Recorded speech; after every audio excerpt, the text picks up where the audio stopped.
How well does... Okay, so I have to write fairly big. I'm just going to be a little closer. Yeah, maybe a bit closer. Oh, my name's B-roll the biggest. B-roll. Yeah, that would be good. Yeah. Maybe a bit, I've heard a of tad it. closer, maybe. Yeah, go ahead. Pretend you're on. Yeah, just don't acknowledge how it him, is. just look over. Okay. Let me just write the board, or maybe it's like a tad, maybe like okay. Maybe two. Yeah, that might be good. You good? Yes, there you go. That's perfect. That is perfect. Okay. Can you tell me where my borders are? Okay. Or so I'll start here. Or wait, tell me when I'm out. That's it. Oh, that's pretty. Might it be early? Keep going. Right there. That's your. Right here, eh? And then, yep. Okay, and then above? Right there. Right here? Actually, slightly up. Right there. Yeah. Right there? And then for the bottom, it's just, is it right down to the... Let me see. Up. Right there. Right here? And then on this side...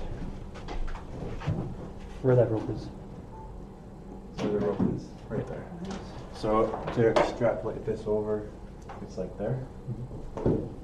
Yep. There you go. Okay, thank you.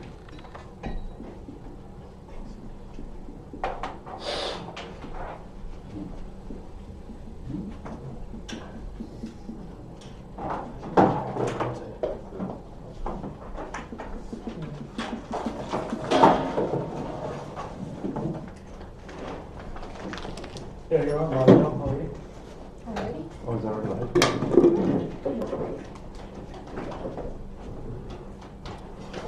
Well, hello everyone. So we are concluding our session. Hold on a second. It's a new one, right? Yep, it's a new one. It's a brand new one. Okay. Okay, so we're here and we are continuing our session. This is our final session of the day. We're going to be doing our introduction to the GMAT, the GMAT study. So one thing that we're going to start with is, for those who have this book, the GMAT prep book, we're going to be working through chapter 7. So it's an introduction of math, and so this is going to be chapter 7, part 1. So it's just to give everybody basic introduction to our understanding of what kind of math is going to be part of the GMAT exam. So it's pretty simple math. It's just that it takes a lot of time to be able to practice and to become familiar with it. So first thing that we're going to talk about is the order of operations. Can everybody see this okay? Pretty clear? Okay, so we have this BEDMAS, okay? BEDMAS stands for the brackets, exponents, division, multiplication, addition, and subtraction. So, so what does this mean? What is BEDMAS and how do we use it? Who can tell me? Do the brackets, exponents, then division, then multiplication, then division, then subtraction. Exactly, it's the order of operations. So we would do brackets first, exponent second, division and multiplication are done third, and addition and subtraction are done fourth. So this is the order in which we are to solve math problems. So between division and multiplication and addition and subtraction, I have them both in parentheses. So between division and multiplication, which one will we do first? Whatever comes first. Whatever comes first. So whatever comes first, left to right, or whatever comes first, right to left? Left to right. Left to right, exactly. So same thing with addition and subtraction. Whatever comes first, left to right. So with that being the case, for everybody who's here, make sure you have your scrap piece of paper. If you're following online, pull out a scrap piece of paper as well. We're going to do a practice problem together. So the question is, so 30 minus 5 times 4 plus bracket 7 minus 3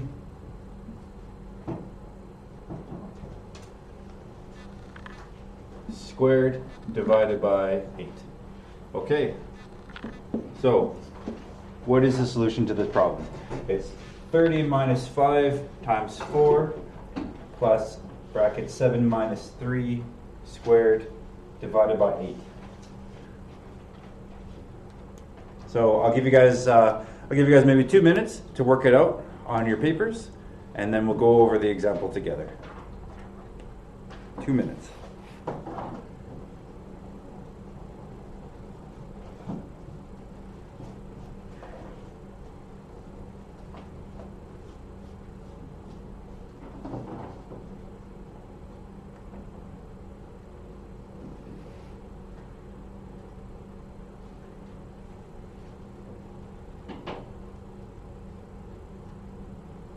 Can everyone see it okay?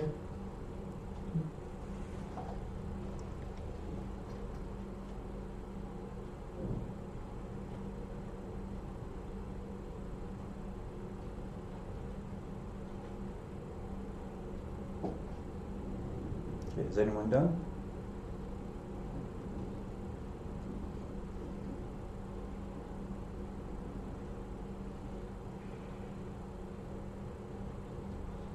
I could.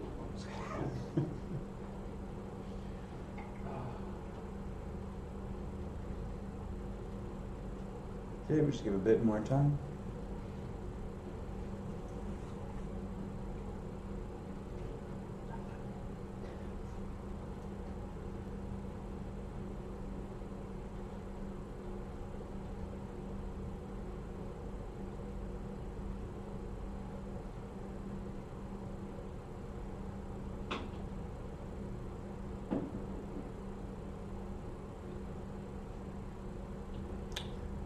Okay, sounds good. So, does anybody want to come up and solve it?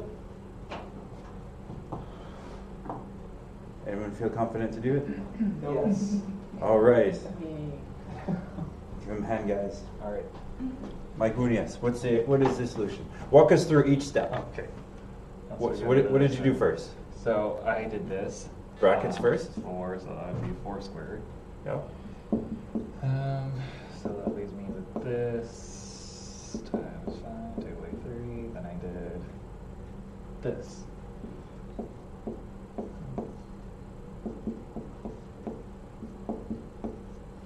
Then I did the division. Well, the challenge here is Jimmy. brackets first and then exponents. So it should be exponents second. Oh shit, I missed that one. Yep. Wouldn't that be just 8? No, No. 16. Can I do it then? So yeah, let's redo from here. Okay. That's so 16. What's 4 squared? 4 squared is 4 times 4, which is Oh, right. Yeah. Yeah. It's not 4 times 2. Right, oh. and then just rewrite everything. There we go. So That was we like- we did brackets and then we did our exponents. So what's next?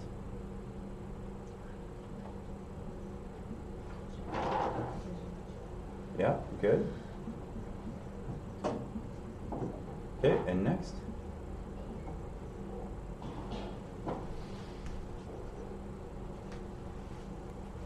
Yeah, you did your division next. 16 divided by 8, which is 2. And then your, division multiplication, 3 minus 10. 10 plus 2 is 12, which I believe is, that is the correct answer. So, there it is. All right. Give him a hand, everybody. Is that one part? Yeah, that's right. So, okay, that's awesome. So this is a quick review of our order of operations. Okay, the next thing that I'm going to talk about is the cumulative property.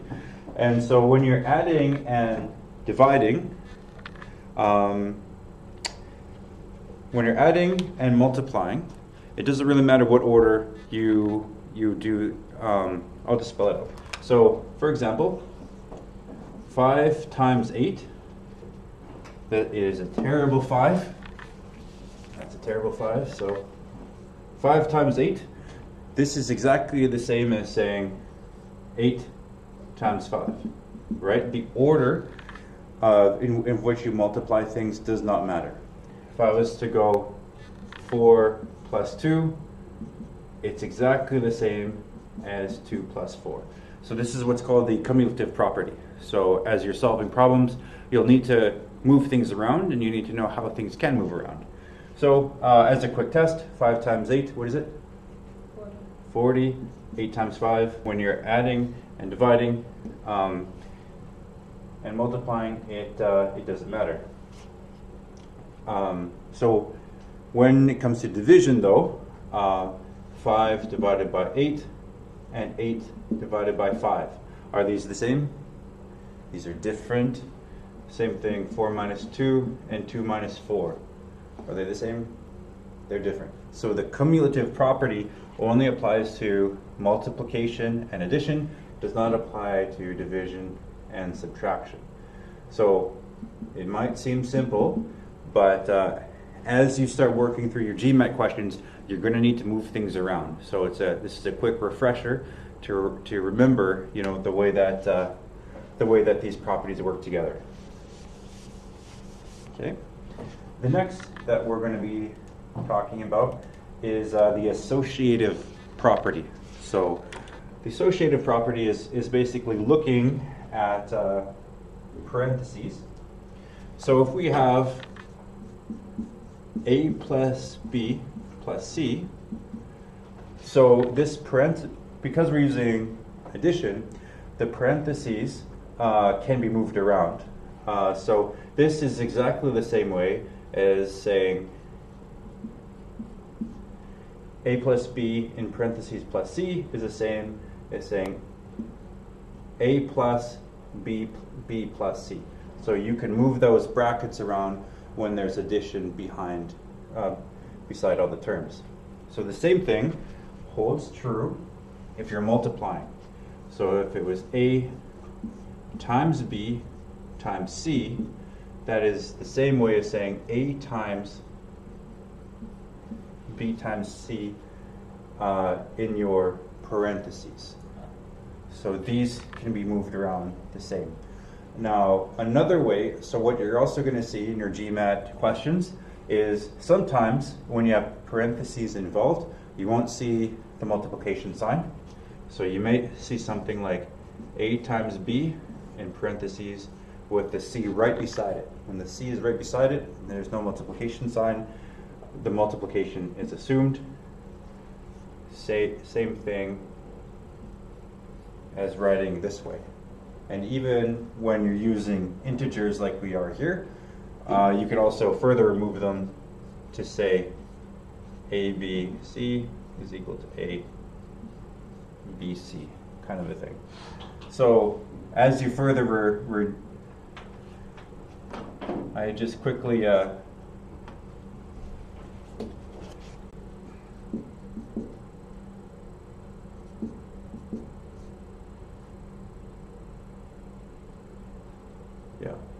anyways, I confused myself here, but anyways, you get the point essentially. When it comes to multiplication, you can sort of remove the multiplication signs, and when you have integers beside each other, then the multiplication is assumed. So that is the associative property. The distributive property I'm going to talk about here. When you see a number next to a number in parentheses, the multiplication is implied. So we have 4 times 3 plus 7. So the 3 plus 7 is in parentheses. So this is called the distributive property. So this is exactly the same thing as saying 4 times 3 plus 4 times 7. It's exactly the same way. So you can, if you have an addition within a parentheses, then you can take this multiplication, 4 times 3, and break it apart. So here we have 4 times 3 written here, 4 times 7 written here, with the addition holding true. So that's the distributive property. And so if we were to work this out, we would have 4 times 3, which is 12, plus 4 times 7, which is what? 28. 28, yeah. And so what's the answer? 40. That's correct. That is correct. So that's the distributive property. Any questions on this? So you get a sense that this is sort of a taste of, the concepts in the GMAT question is not complicated. It's just, sometimes it just needs to have a little bit of review. So we're talking about fractions. So 4 plus 6 over 2. So how would you go about solving this? Can you add the 2 at the top? Yep. You can. So this actually works out to 10 over 2, which is, so the top part is called what? Is it called the numerator or the denominator? Numerator. The numerator. Top part is numerator, bottom part is the denominator. So if addition is happening in the numerator, we can go ahead and add it. Now what happens if we had 9 over 4 plus 5? Can we go ahead and add this? No. No, we cannot. No, we cannot. So what we have to do here, this is just the same way as saying 9 over 4 plus 9 over 5. Sorry? Okay. So now once we have this, what do we do next? What's our next step?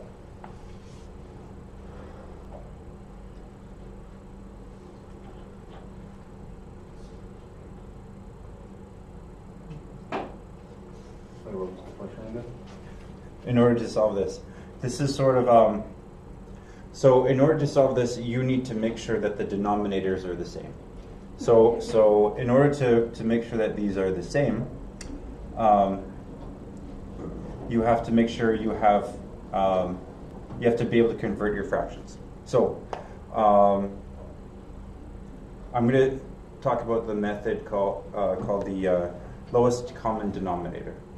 So when you take a fraction, I'm going to take this one here, and I'm going to work with something simpler here. So let's go with 1 over 2. Now 1 over 2, let's say I wanted to make that a bigger fraction. So if you want to change a fraction to a bigger number, you simply multiply the numerator and denominator by the same number. So let's just say we want it to be, we want each number to be twice as big. So I would go times 2, which equals 2 over 4. Now, is 1 over 2 and 2 over 4 the same fraction? Yeah, it is. It is. And so it's exactly the same fraction, same value, but different numbers. So similarly, if I wanted to reduce it, I can divide both sides by 2, and of course, I would get smaller fraction. Same number. So what we have to do is we have to change both of these fractions so that the bottom is going to be the exact same number. In order to do that, we have to figure out what's common. What's the common number between the two of them? 20. And it's 20. And how did you get 20? The lowest common multiple between 4 and 5. Lowest common multiple between 4 and 5. So for those who are not sure how to do that, we just try to figure out what the multiple is. So let's say 4 times 1 is 4. 4 times 2 is 8. 4 times 3 is 12. 4 times 4 is 16. 4 times 5 is 20. Okay, so we found the first 4 multiples of 20. Now for 5, we're going to do the same thing. 5 times 1 is 5. 5 times 2 is 10. Times 3, 15. Times 4, 20. All right? So this is sort of the long way to do it, but essentially you keep going until you can find, you look at the answers for each until you can find common number in both. So here, none of these are the same until you find 20. So that's how you find lowest common multiple. So, Melanie, what was your method? How did you find it? I knew, well, I understand the lowest common multiple, so in my mind I already went 4 times 5. Right. Which is exactly As you can tell, you can just what you can change the see here. numbers. Yeah, you just change the two numbers and then you get the multiple. So that's a fast way to do it, especially because the two numbers are only one number apart. So you multiply the two together, and that's a really quick way to get the lowest common multiple. So we found the lowest common multiple. We know that it's 20. So we have to change this first fraction, 9 over 4. We want to change it so that the bottom number is 20. So what do we have to multiply it by? Times 5. Now, if we multiply the bottom number by 5, what do we have to do at the top? Same number, if we want to keep it the same fraction. So we have this is 20. 9 times 5 is? 45. Okay? So 9 over 4 is the same as 45 over 20. So now we have 9 over 5. So we want it to hit 20, so what do we multiply it by? 4. So what do we do at the top? Same thing. So what does that give us?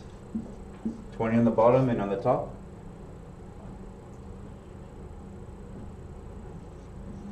36. 36. And so then, if we want to take this exact same fraction, we would write it 45 over 20 plus, over here would be 36 over 20. So the answer is 81 over 20. 81 over 20. So this is our answer. Pretty big. It's a pretty big number.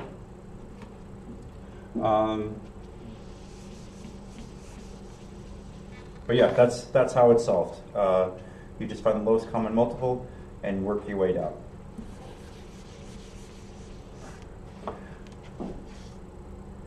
Okay, the next thing that we'll talk about is factoring. So we touched on factoring a little bit. So if the addition, as a quick review, if the addition takes place in the numerator, you can just add them. If it takes place in the denominator, you got to split the fractions, two different fractions. For factoring, so we're going to look at this problem here, 12 times 19. Now, for 12 times 19, if you're going to do this in your head, it's a pretty big number. So we're going to talk about a way to simplify it so that you can actually do it in your head. So 12 times 19 is exactly the same way as saying 12 times 20 minus 1. So you see, it's sort of like what we were doing before with the brackets, exponents, division, multiplication, but we're sort of creating our own. So 20 minus 1 in brackets is the same thing as 20. So, and if we remember what we talked about with the brackets, 12 times 20 is equal to this. We could also write this as 12 times 20 minus 12 times 1. So these numbers are a little bit easier for us to work with. In our head, we can probably do 12 times 20. So what is it? 338. I could be wrong. 228. No. Well, just this one, just the 12 times 20. Well, what's 12 times 2? 12 times 2 is 24, and times 10? 140. Yeah. So it's a little bit easier. So now you have the 240 minus the 12. So who can tell me what that is? 228. And yes, exactly. So yeah, there we go. So does that sort of make sense? We were able to do something that would have been really hard for us to do in our heads. We factored it out. So we changed the 19 to 20 minus 1. We multiplied 12 times 20, and then 12 times 1, multiplied it out, and subtracted the 2, and it's a way for us to do it in our head. So in the GMAT, you're going to have to do things really quickly. And sometimes in order to do things quickly, you just have to look at the problem, figure out how you can rearrange it, and do it a lot faster yourself. So that's factoring.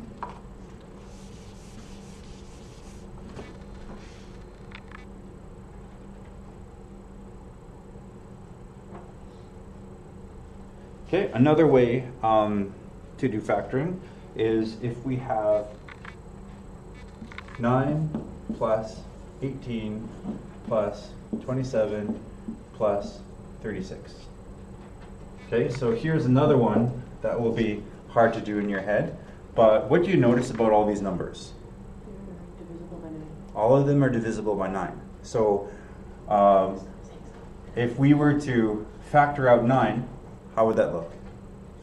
We could factor out 9 from each of these. So it would be 9 times 1 plus 9 times 2 plus 9 times 3 plus 9 times 4.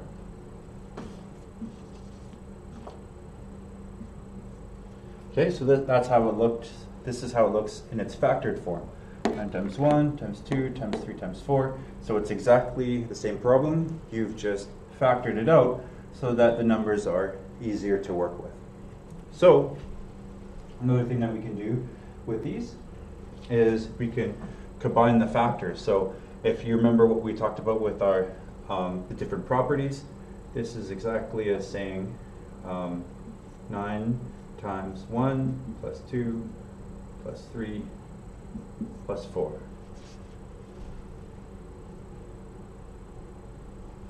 Yeah. Because 9 is a common it's a common factor in all of these terms. So you take the 9, you pull it out, and then you're left with 1 plus 2 plus 3 plus 4. So it's a lot easier for us to work with this number. So who can tell me what's 1 plus 2 plus 3 plus 4?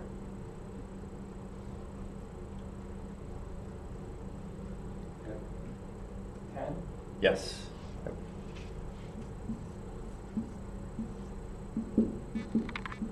What's 9 times 10?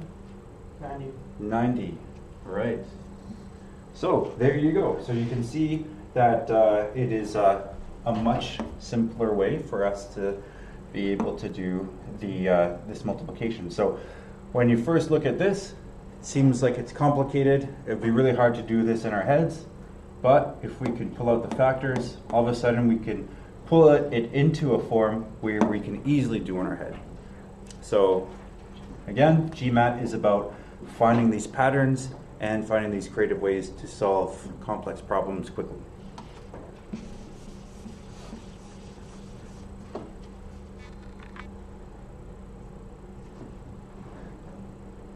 Okay, so here's another one here. I'm going to give us some different rules, and we're going to solve a problem. So we're going to treat this next one as a bit of a puzzle. So let's say that we're given an equation. Let's say, and we're not even going to use numbers here. We use symbols. Okay, so let's say we have one is heart times note equals club. Yeah, you've seen this before. Yeah. I'm Okay. just not gonna say anything. Heart times note equals club. Okay, so this is the qualification that we're working with. I'm going to change this one to diamond just because I'm better at. There you are. That So helps a lot. this is one piece of information that we're given, and so The second piece of information that I'm giving you guys is that all of these symbols, whether it is heart or note or diamond, all of them equal one single digit. Okay, they're a one-digit number. They represent a one-digit number. So what do I mean by that? What's a one-digit number? 0 to 9. Exactly. So in a solution like this, there are only if 0 to 9 are the possible opportunities, then how many different answers are there for heart if we're trying to solve it? Can you repeat that? So if we're trying to figure out what heart is worth, what's the value, what does it represent? If it can only be a one-digit number, then how many different possibilities are there? It's actually 10. So 0 to 9, don't forget 0. Yeah, so there's 10. So there's 10 different options for heart, 10 options for note, 10 options for diamond. Okay? So first one is the equation, heart times note equals diamond. Second piece of information is that all of them equal a one-digit number. The next piece of information that I'm going to give you, add this. I'm going to say it's a positive number. Okay, because that's what we forgot, right? Because if I just told you it was a one-digit number, then what else could it be? It could be -1, -2, and so on. So if we included negative numbers, then how many different potential answers would there be? If we included negatives, 20? Wait, 19. 19. And why not 20? Because 0 isn't positive or negative. Exactly. So we're saying positive number, or we're not saying negative. We're saying positive, so then there's 10 different options for each. Okay? Not. Say what? I'm getting so mind blown right now. Because, and this is sort of what we're doing. We're getting you to think outside of what you're typically used to working with numbers, right? That's what the GMAT's all about. But once we solve this problem, then it'll click, and you'll be able to solve all kinds of problems that are similar to it. Okay, the next one is, the next clue that I'm going to give you, if we're thinking of this as a puzzle, is that note, this symbol means does not equal to. Okay, so note does not equal to 0 or 1. Okay, so note does not equal 0 or 1. So for note, how many potential answers are there for note then? 8. There were 10, can't be 0, can't be 1, so there's 8. There's 8 remaining answers for note.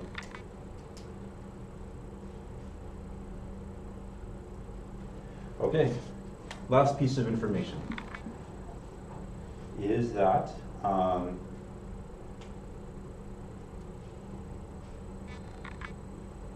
heart divided by note equals 2.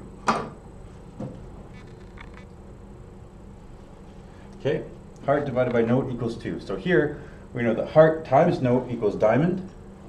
Here, heart divided by note equals 2. So given these 4 pieces of information, can you solve for diamond? So the question is,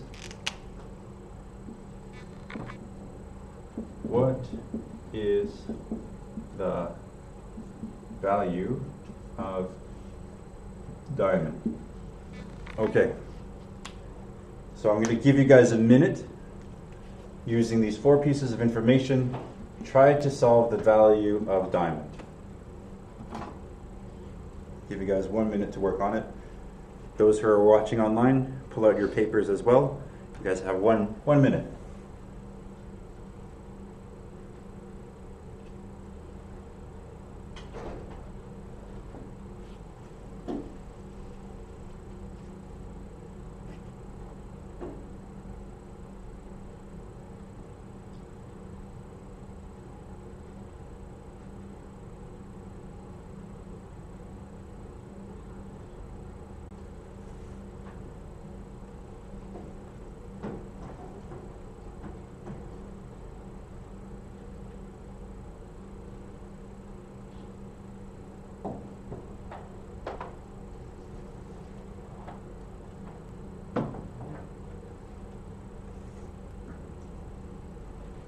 Okay, so that was 1 minute.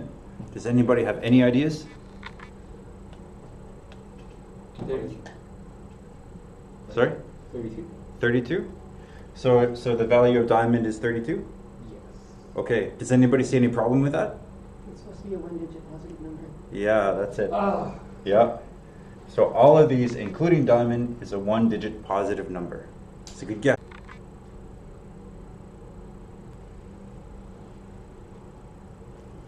Yeah, diamond equals 8. Diamond equals 8. Tell me. Give a head, guys. Round of applause. Brendan got it. Brendan, right? Brady. Braden got it. Diamond equals 8. Okay. Do you want to explain? How did you get 8? Diamond would be more than both heart and note combined. Yep. And if that's the case, and if note can't be 1 or 0 or 1, Yep. it would have to be 2, because if it was any higher number, the division wouldn't work, and the multiplication wouldn't work either. Yep.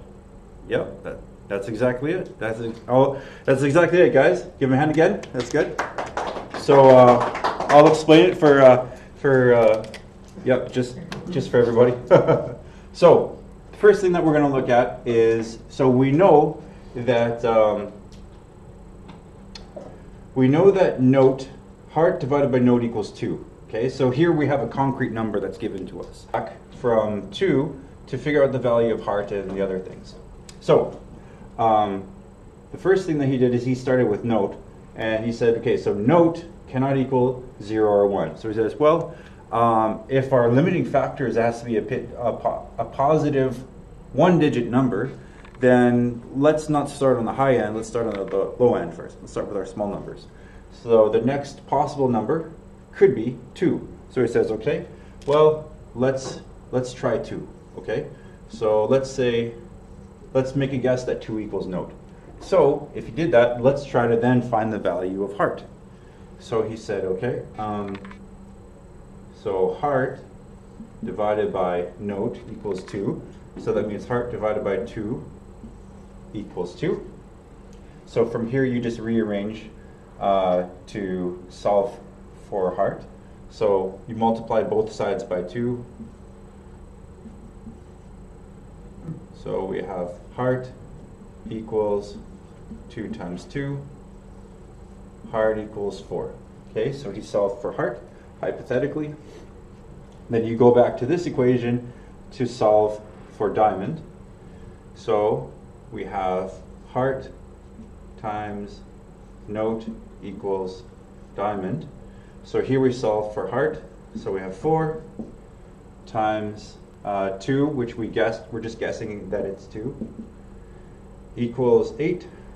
So therefore, diamond equals 8. So it tells you that because 8 is a one-digit positive number, that it's possible. It's a possible answer.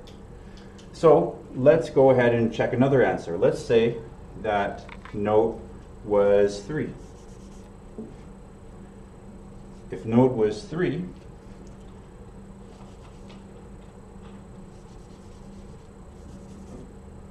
so we have heart divided by 3 equals 2. So then we'll rearrange it. In order to solve for heart, then we have to multiply both sides times 3. So we have heart equals 2 times 3.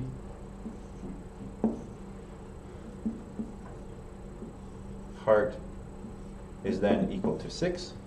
So then when we transfer this over, we would say heart is 6 times note, which we said was 3. 6 times 3 is 18. And 18 can't be diamond. Why can't it be diamond? Because it's more than 1 digit. Because it's more than 1 digit. So we tested 2 works. We tested 3 doesn't work because it's too big. That means everything higher than 3 also won't work. And that's the solution. That's how we got, that is how we solved for note. So that's the solution. That's how it works. Okay, so this was bit more of an advanced math problem, but this sort of, the benefit of this type of question highlights the fact that it helps sometimes to see abstract symbols as potential numbers. So if you're solving, what you're used to probably seeing is like solve for x. So when we start putting shapes and symbols on here, it's exactly the same thing. You're solving for x, you're solving for b, you're solving for y. So it's the exact, having all the shapes and numbers, it sort of makes it sound a little bit more complicated than it is, but it's really is just solving for a variable, solving for an unknown. And it's like a puzzle. It's like solving a puzzle.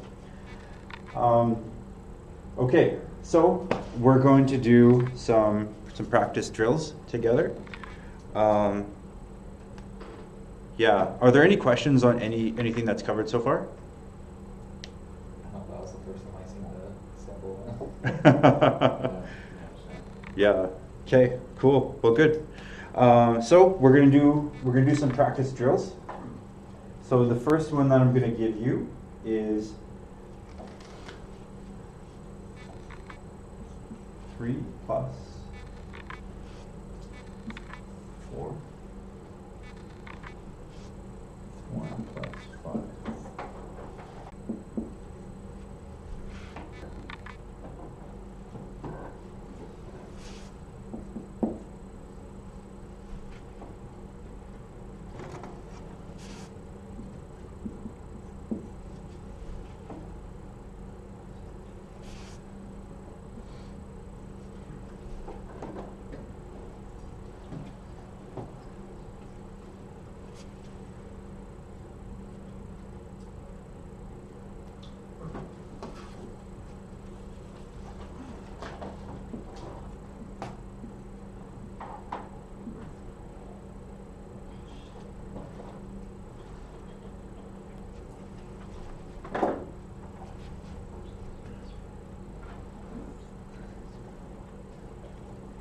Okay, so these are 2 practice problems that are a summary.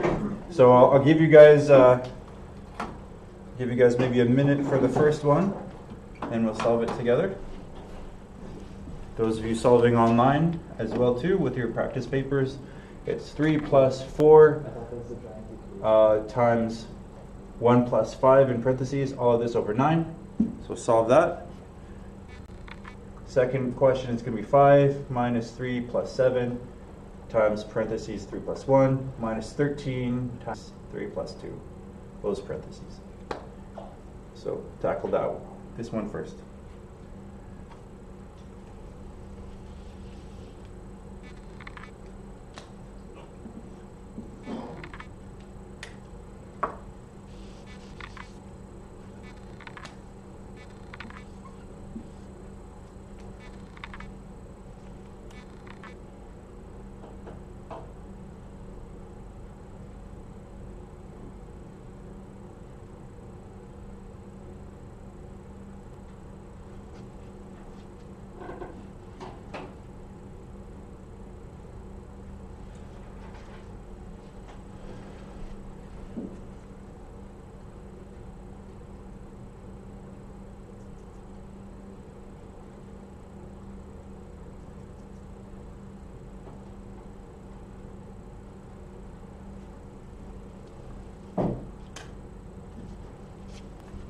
Okay, does anybody have an answer for number 1?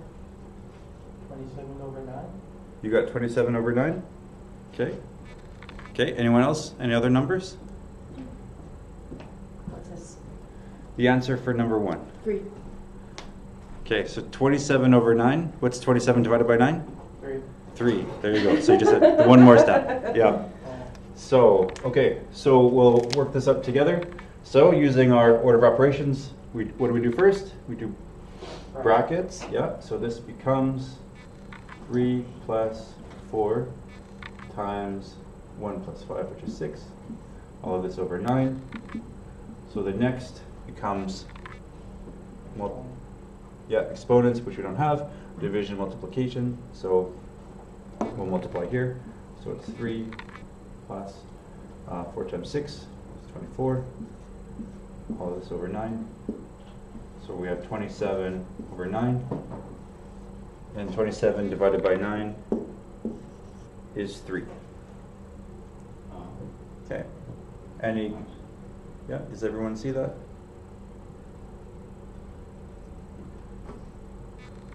So we have 3 plus 4 times 6 over 9.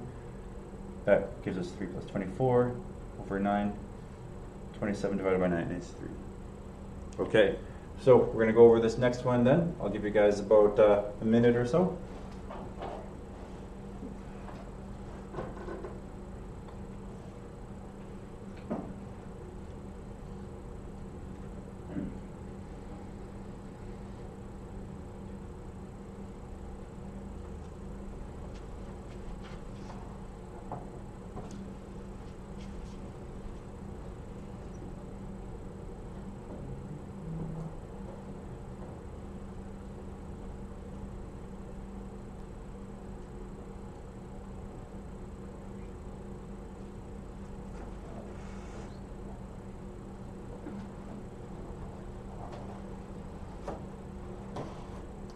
Would it be alright if I do this problem? Sure.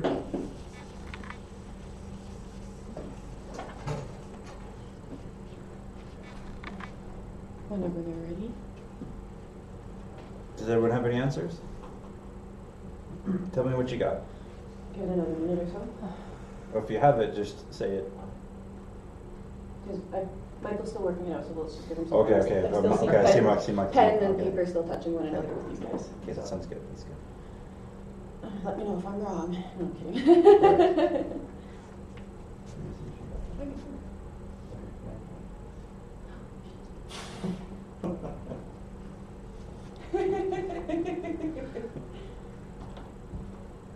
I think I should have gave him like 3 or 4 problems maybe.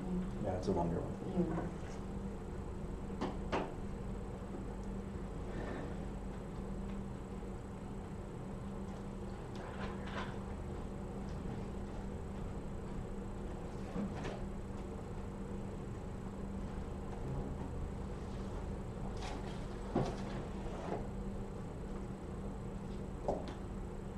Did you get it? It's okay.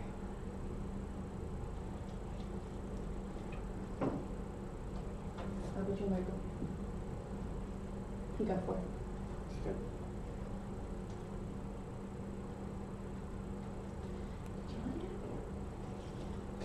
I just, I forgot to, I didn't realize there was a minus there.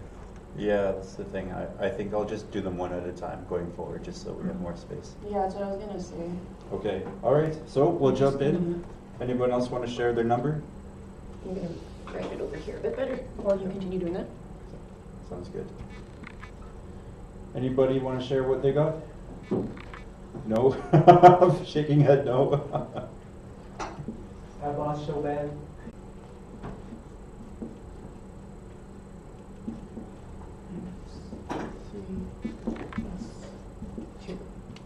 All right, can you guys read that a bit better? Yeah. Oh, sorry, yeah, you're right. I forgot that. All right, All right. let's jump in. Okay, the first thing I'm gonna do, I'm gonna go, this is a bracket, but then we've got a bracket within the bracket. So we're gonna add these 2 digits together, which we're gonna have 5. And then that gets rid of these brackets there. So and then the equation within the first bracket is 7 minus 5. And then I'm gonna continue writing out the rest, which is minus 13. And then, so we solved the first bracket, oops. We solved the first bracket. And then because we did it over here, we just went, or I didn't do anything yet, but we're gonna solve this bracket, which is gonna be 3 plus 1 equals 4. I can just put that down. 7, and then rewriting the equation. And the next part that I'm gonna do, I'm just gonna work from right to left, sorry, left to right. So 5 minus 3 plus 7. So this is where it's a little bit different here for us because we're gonna go 7 times 4. Sorry, you're right. Because this is a times, like what Jimmy had said earlier, when there's no indication, it's gonna give us a multiplication. And we're over here, we're just dropping that down. And then over here, 7 minus 5 equals, 2. thank you. So we made it this far, and then the next part of the equation that we're going to work on, because this is a minus, that's a plus. Then we've got 16. We'll be doing this part of the equation, which is 13 times 2 equals, thank you. And then from down here, 5 minus 2, 5 minus 3. Thank you. And then to fill out the rest of the equation, 2 plus 28 take away 26. Now, I'm going to leave this to you guys. 2 plus 28. And then take away 26. 4. Woo! How's that, Jimmy? There we go. That's the answer. That's the answer, guys. So, yeah. And then the only thing that I would probably have done differently is do all the brackets first, kind of a thing. So, which is essentially what you did. You just did like a little multiplication there before doing that bracket, but splitting hairs. The important thing is following the order of operations to get to the end, which is 4. So, yep, give her a hand, guys. She's good. Okay, question number 3. So, I'm going to give a lot more space now for us to write out the question here. So, practice number 3 gives us this. So, it is. This one's going to be a little bit bigger as well, too. So, it's going to be 6 minus 7 over 2 times 3 plus 5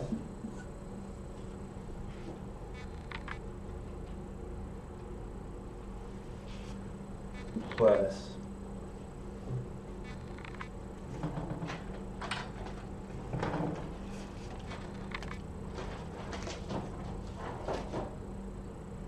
3 times 18 over 3 squared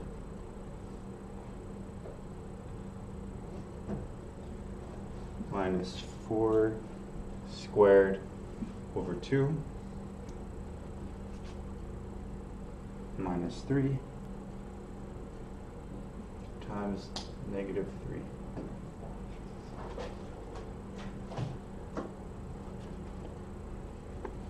Okay, so I'll give you guys some time to work with that. Now, one of the things here that we didn't actually cover in our math review yet is when you multiply a negative. And so I think I'm going to run through that first. But you guys can continue to copy down the answer. But when you multiply times a negative, so let's use like another number. So 2 times negative 2. So what's the answer? Negative 4. Okay, so what happens if you do a negative times a negative? Positive 4. Okay. Let's see, what about, and so you know positive times a positive is just positive 4. And then a negative times a positive, so negative 2 times 2, negative 4. Okay. So that's useful. So here, positive times negative is a negative. Negative times negative is positive. 2 positives is also positive. Negative times positive is negative. So that's a good review. That's going to be useful to know. The other thing is, if we had the other way,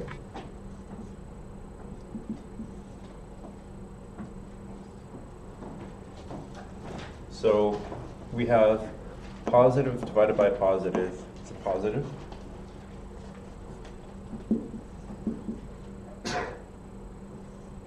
So negative 4 divided by 2, is that going to be positive or negative? Negative 4 divided by 2, is that positive or negative 2? Negative. It's a negative 2. Negative 4 divided by negative 2, what's the answer? Negative 4 divided by Negative 2. Positive. He said positive. Yeah, it's positive. And then we have, I think the last one, 4 divided by negative 2 is negative 2. Okay, with this question, positive divided by positive is positive, negative divided by positive is negative, negative divided by negative is positive, and positive divided by negative is negative. So, quick review to help you out. Okay, so with that, I'll leave you to tackle this question, and I'll give you about another minute.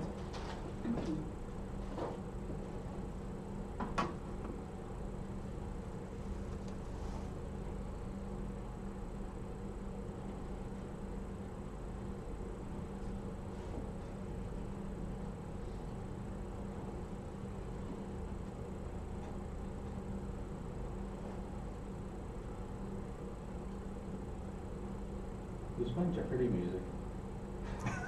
I feel like it's Austin. See? That's I good. love it. Actually, Jimmy, Yep. should it be noted that should they be using calculators?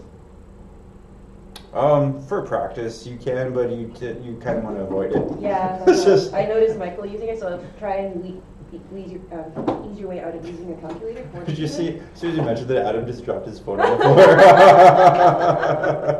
floor. Try to do mental math, but yeah, when I first started, I was cheating a little too. Okay. But with the Anyone? help of Jimmy, I was able to do a bit more, tackle the mental math on my own. Let's just say we were all cheating. Yep. You guys need more time? I feel like they should have a bit more time because we took about 10 to 15 minutes working on this. Oh, okay. I just figure out the second part, but I don't know about the third one though. Yeah, I'll give you guys the answer in stages, just so you know whether or not you're on the right track. So, bracket first. So I'm going to leave this here. 3 plus 5, which is 8.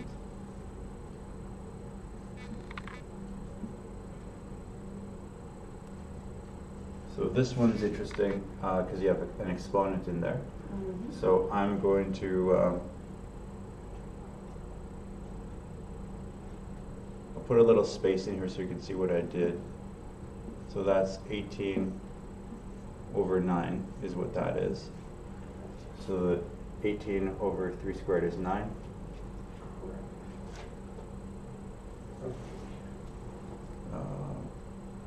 And then 18 divided by 9 is 2. So, and then I'm going to minus, you know what, I'm trying to save space, but I feel like I'm just confusing people, so then I'll just leave the space here, 18 over 9, okay, so that solves that, minus 4 squared over 2 minus 3 times negative 3. And I'm going to write that more clear. Fully done because there's a bracket here. So and this next line, I'm going to do the bracket, and I'm also going to tackle that exponent up at the top.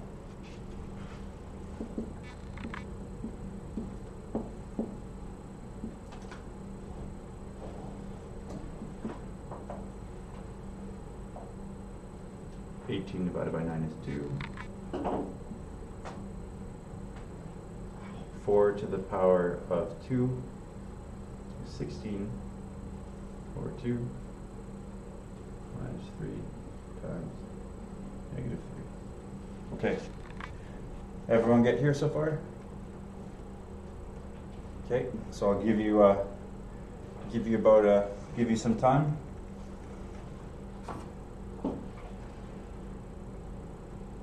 Jeopardy music. Austin. We need it.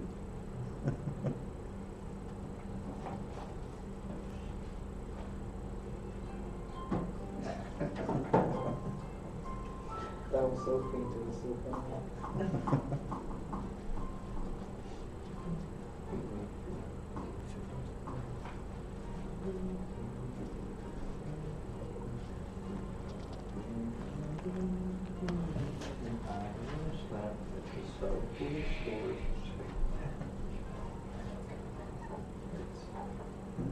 Okay, so I will take us a couple steps further as we go through this. So we did all of our brackets, we got all of our exponents.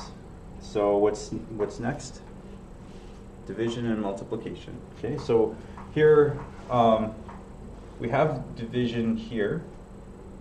We have multiplication here and division there. So we'll just keep working with it here. 1 over 2 times 8 plus 3 over 2, which is 6, minus 16 divided by 2, which is 8, minus 3 times negative 3. So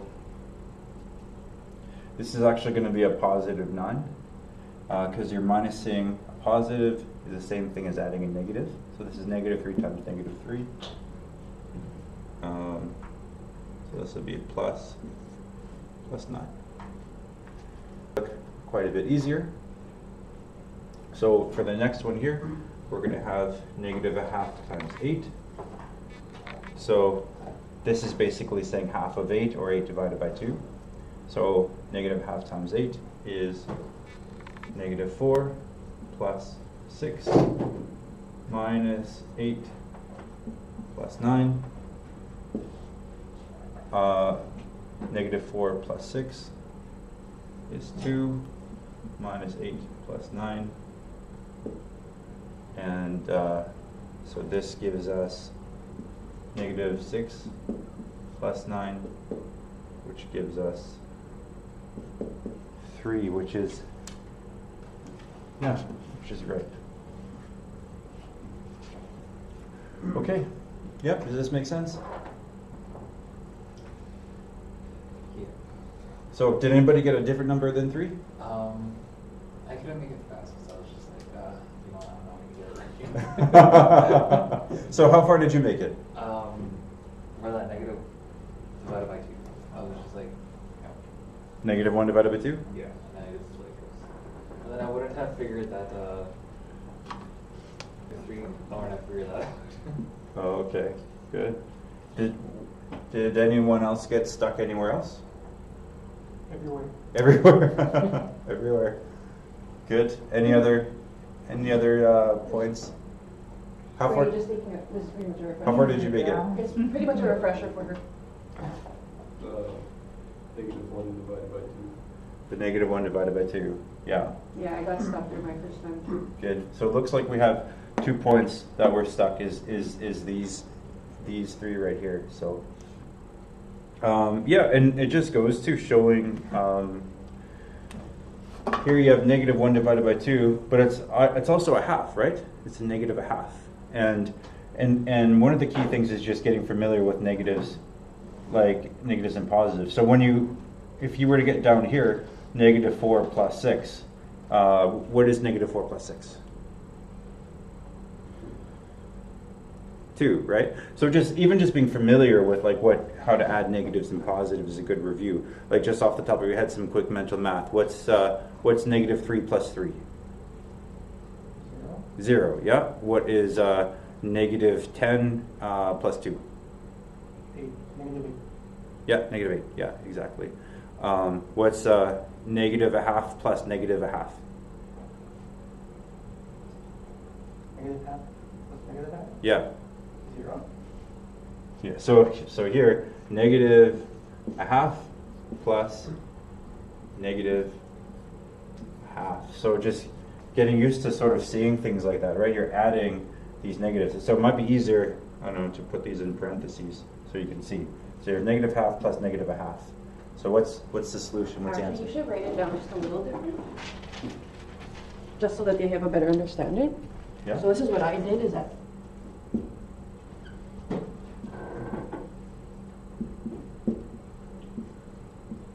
So there you go. Okay, so seeing it this way, so yeah, thanks, Melanie. So half and 0.5, it's the same thing. So sometimes seeing it as a decimal can help. So negative half plus negative half is the same thing as negative 0.5 plus negative 0.5.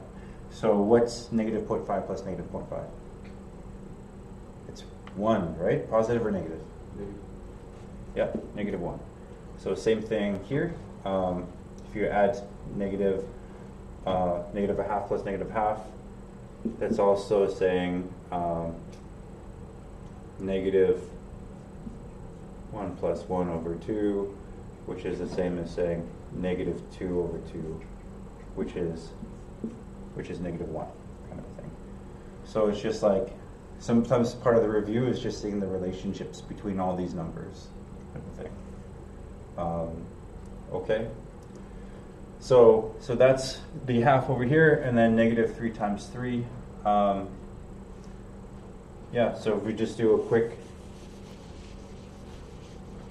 review, what's negative 2 times negative 2? Positive or negative? Positive. Positive, yeah. What's negative 8 times 2?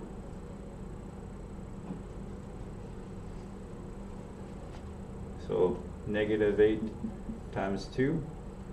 What's the answer here? Negative 16. Yeah, negative 16. What about negative 2 times negative 5? What's the answer? Yeah. Positive or negative? Positive. It's positive. Okay. So it's just some quick review kind of thing just to help us out. Well, I guess the thing that confused me was like since it's already like minus 3 times 7, I didn't realize that you get that 3 would be minus. Oh, that's right. So, okay, thank you for clarifying that. So, if you are subtracting a positive number, it's the same thing as the number just being negative, adding a negative number. So if you're does this sort of make sense here? So if you're subtracting a positive number, it's exactly the same thing as adding a negative number. It gives you the same result. Okay, so like even if I put 1 here, so 1 plus negative 3, what's the answer? Or sorry, 1 minus negative 3, what's the answer? 1 minus positive 3. What's the answer? 4. Yeah, it's negative 2. 1 minus positive 3, negative 2. What's 1 plus negative 3?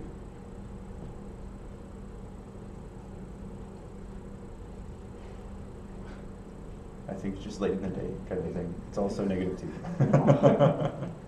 So it's, yeah, so that's, and I think it's also, again, like when you're working so close to the 0, right? When you're flipping positive and negative. So 1 minus positive 3 is negative 2. 1 plus negative 3 is equal to negative 2 as well. So that's a good takeaway from the problem, is when you can add a negative or you can subtract a positive, gives you the exact same answer. Yep. Shouldn't the top one be positive?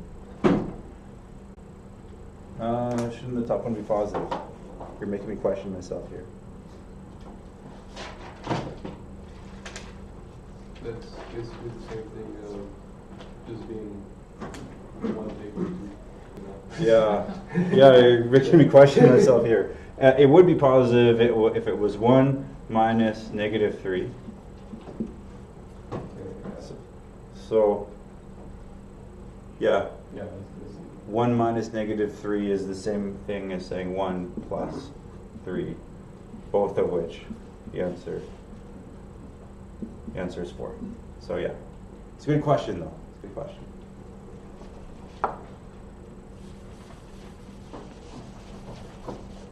Okay.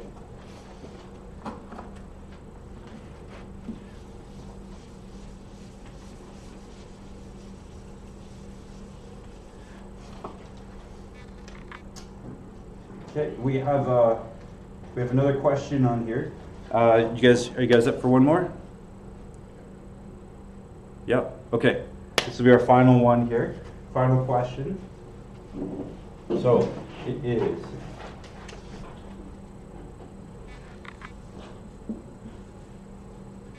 8 plus 3 times minus 4 plus 3 times 4.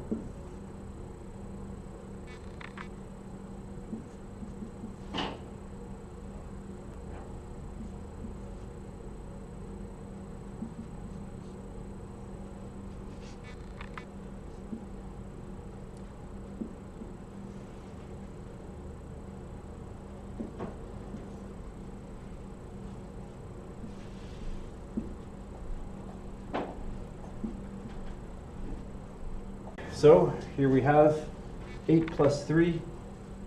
Let me make that nice and clear here.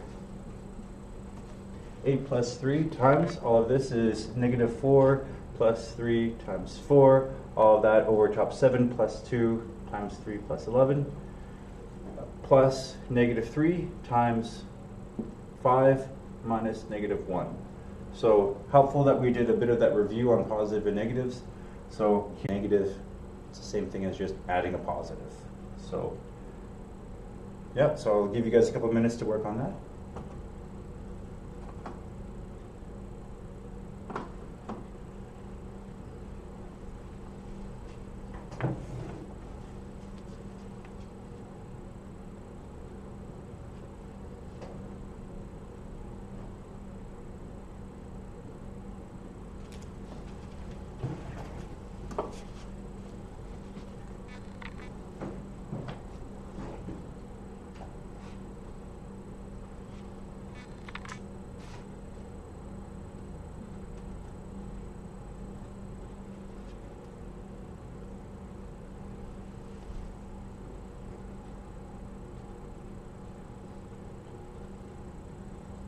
It's like this book, you're just throwing numbers together and just like figure it out.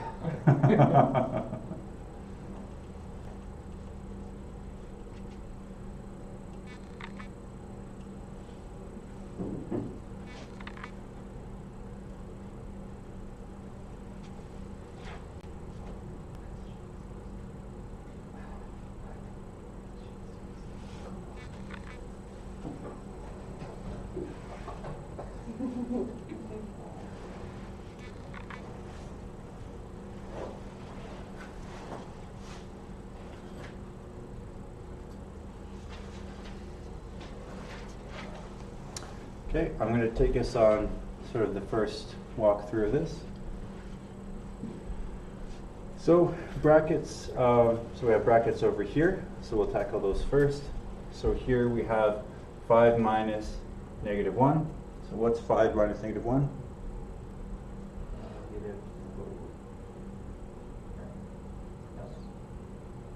Well, what's 5 minus 1?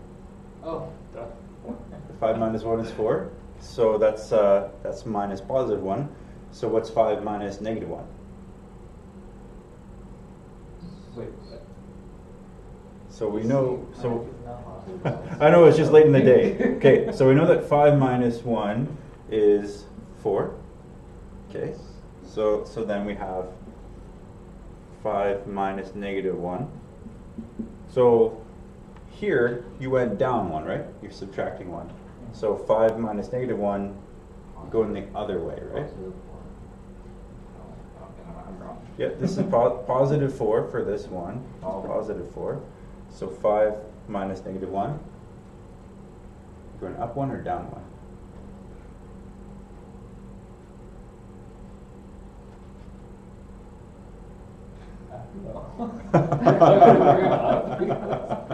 Okay, let's give it. I'll give a number line here. So here, 1, 2, 3, 4, 5. Okay, so we start with the 5. Now here with 5 minus 1, we started with 5, and we're minusing 1. So we went here to 4. Okay, so we're minusing 1. So if you're minusing a negative 1, so you're taking a positive number and you're removing it. So now if you're removing a negative number, So here, let's continue our number line here. So imagine numbers on this side of the number line. If you add them, then they push you in this direction. So if we took this -1, we add it to the 5, it's pushing us down towards the 4. So now if we take this -1, we know that if we take the -1 and you add it, then it pushes you that direction. You take this negative number and you subtract it. Okay, so you're taking this negative number and you're removing it. So you're going this way. So if you take the -1, you take 5 minus -1, it gives you 6. So this is minus +1, and this is minus -1. So you start at the 5 and you go forward. So You're saying the answer is 6. So the answer is 6. Wow. Yeah. I knew that. So yeah, that's hopefully this visualization sort of helps you. So 5 minus 1 is 4. 5 minus -1 is 6.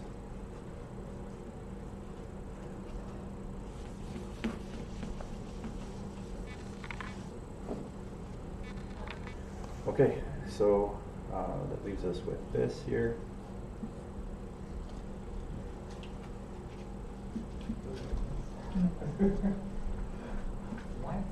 Okay.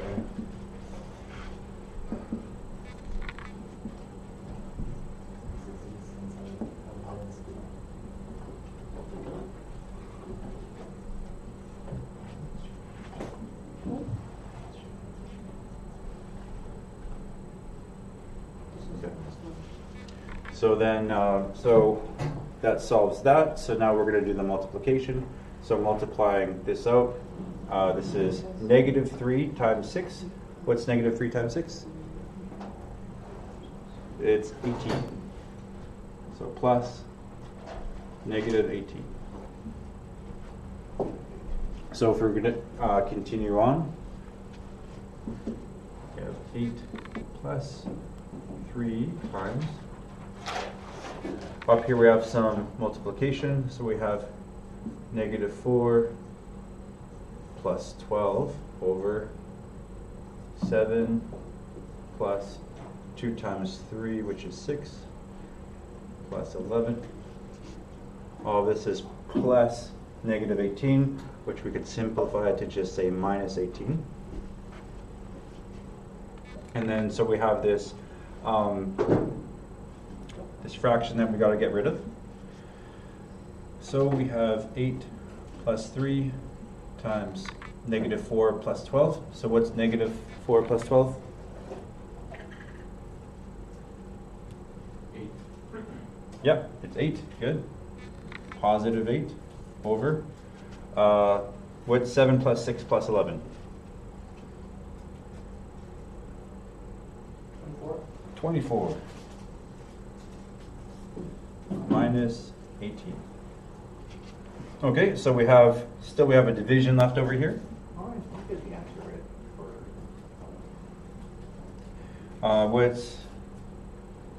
How do we simplify this? 8 over, we have 3 8s at the bottom. So 8 times 3 is 24, right?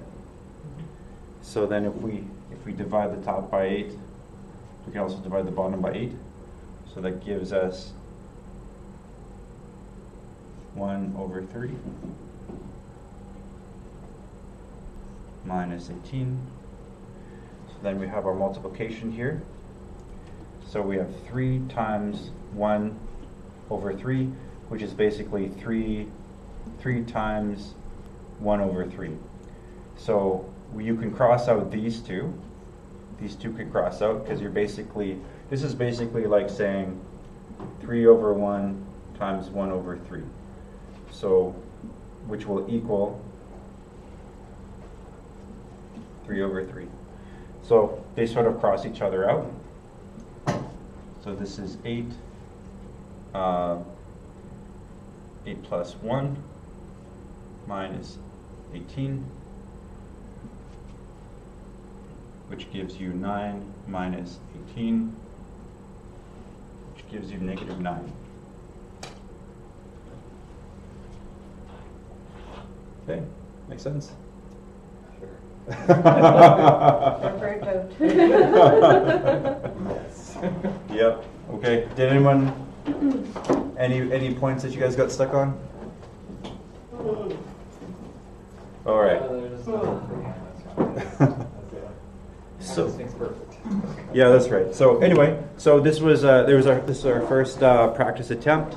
The last one is just the last drill is basically 77 times 11, which we can easily solve together. It's 847, but that's in the GMAT book. So essentially, this is sort of like our first practice session. For anybody who is interested in studying the GMAT and wants to study regular with us, we're going to have more sessions like this. And yeah, with the GMAT, we just want to say like it's possible for everyone to do it. It just takes some time. Once we go through the session, once we go through the concepts and we do the review, things sort of come back. But yeah, so it takes about, we just want to make sure that everybody who's practicing for the GMAT, they have enough time set aside to do it. So it should take you, between now and in order to hit the deadline of May the 2nd, gives you just under 8 weeks to prepare for the test. So we want to encourage people to continue to practice. If you're interested in studying with us, we can get you, if you're following online and you don't have the GMAT book, we can get you a copy of it. Just make sure you contact Melanie Halcrow or Mike Munias and express your interest, let us know. We can get you a copy of the book, and we can get you in one of our study groups. Well, with that concludes our session for today. I want to thank Austin and his team for helping us out to just keep everything live for us. We want to thank Workplace Education Manitoba for their donations and their sponsorships. We also want to thank UCN for giving us the space and allowing us to use it. We want to thank them for their contributions. And thanks as well for Seed Winnipeg for their contributions for the session earlier today. And I believe that's everyone. Thanks everybody who came out in person. Thank you everyone who's coming online. Please review these sessions. These sessions are recorded and they're there for future reference and use. And if you want support on anything that we covered out today, just please reach out to our team, Melanie Halcrow, Mike Munias, or myself, and look forward to talking to you soon. So thank you very much everyone, and enjoy the day.